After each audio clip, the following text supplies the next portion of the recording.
Je veux vous dire la vérité. La situation évolue très rapidement. On craint une rupture de matériel. Pour certains équipements, on en a pour 3 à 7 jours. Donc, c'est quand même serré. Par contre, on a des commandes qui devraient arriver. Québec n'avait pas prévu une utilisation aussi importante. On utilise 10 fois plus d'équipements qu'en temps normal. Alors, ce qu'on utilisait en une année, on l'utilise en 4 semaines. Pour éviter la pénurie, Ottawa redouble d'efforts.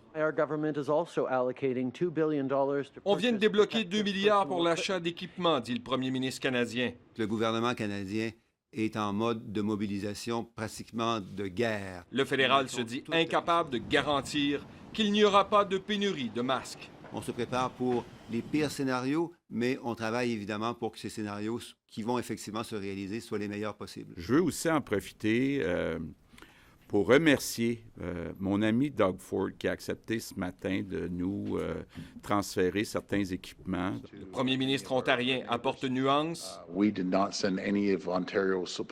Nous n'avons pas transféré d'équipement au Québec, nous leur avons donné un contact auprès d'un de nos fournisseurs, insiste Doug Ford. Québec attend déjà une commande de l'Ontario. On a une première livraison qui devrait arriver aujourd'hui, puis possiblement d'autres dans les prochains jours. Il y a beaucoup d'entreprises qui ont des masques, entre autres le groupe Jean Coutu, qui en a 1,3 million de masques qui ont accepté de nous les transférer. Dans des hôpitaux de la Rive-Sud de Montréal, du personnel de santé fabrique encore des visières de fortune. Une visière, ça se désinfecte. Et ça, je vais y voir, je vais m'assurer qu'on a une visière appropriée. Il n'y a pas de raison d'avoir une visière de fortune dans un hôpital. Alors que la planète recherche le médicament, le premier ministre lance un appel pour aider le docteur Tardy de l'Institut de cardiologie de Montréal dans ses travaux. Il y a besoin de milliers de participants pour ces recherches, pour ces études.